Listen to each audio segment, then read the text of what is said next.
Sir कल जींद विधायक का जो ड्राइवर है वो पैसों के साथ पकड़ा गया। सर 50 लाख रुपए मिले। गाड़ी में क्या कहना चाहिए? जो हम चिल्ला चिल्ला के एक बात कह रहे थे कि इन लोगों ने जींद को लूटा, हरियाणा को लूटा, आज वो चरितार्थ बात हो गई।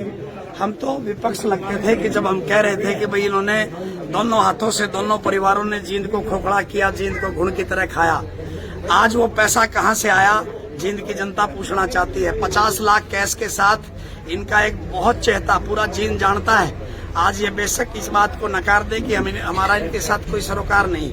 एमसी है मौजूदा काड़ू एमसी, जिसका नाम तो मुझे अभी ध्यान नहीं क्या है, लेकिन उसके साथ साथ इनका जो आपने सदैव इनका ड्राइवर देखा होगा, वो ड्राइवर और उसके साथ 50 लाख रुपए कैश सोनीपत की पुलिस ने पकड़े हैं।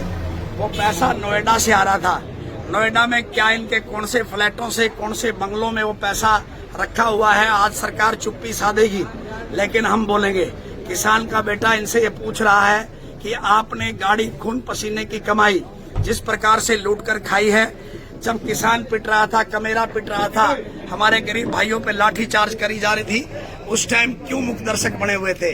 क्योंकि आप यही लूट मचाने में लगे हुए थे। इसका मतलब दोनों हाथों से लूट का ये माल जो सामने आया है। जींद की जनता इस बार वोट का जवाब जो है चोट से दे करके इन्हें चलता करने का काम करेगी। और किसान के बेटे, आम कर्मचारी के बेटे को गन्ना किसान के चुनाव चिन्ह पर जीत जो है दिलवा करके जब विधानसभा भेजेगी तो एक एक पैसे का इनसे हिसाब किया जाएगा। सर बीजेपी विधायक चुप्पी साधे हुए कुछ ही बोलने से मना करे कि उस चुप्पी को क्या देखा जाए और क्या कहेगा?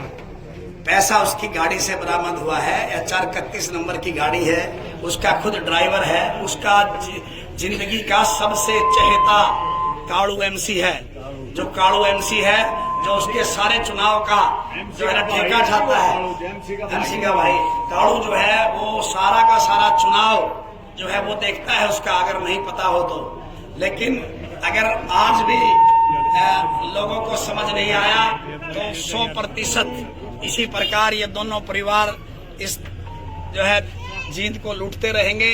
लेकिन सही हुआ, चुनाव से पहले इनका चरित्र सामने आ गया। तो बीजेपी कहीं ना कहीं जो साफ सफाई की बात करती है, साफ छवि हमारी बीजेपी पार्टी की, वो कहीं ना कहीं आज नकार।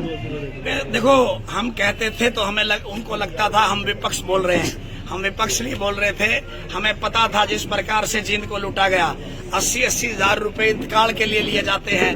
फैमिली आईडी में कोई त्रुटि है तो उसके लिए पैसा लिया जाता है। सारे कामों के लिए बड़ा पैसा लिया जाता है और वो सारा चढ़ावा कहीं न कहीं कितना हिस्सा इनके हाथों में गया है, जिसकी वजह से ये तो अभी 50 लाख रुपए हैं। अगर ठीक ढंग से जैसे दूसरे नेताओं के खिलाफ बीजेपी सरकार जो है वो मारती है जो है ईडी के छापे, अगर आज इनके बंगलों का पता करके लगातार इनकी जो है तलाशी ली जाए तो अरबों रुपया इनके जो है ना घरों से बरामद हो सकता है। ठीक है, थैंक यू।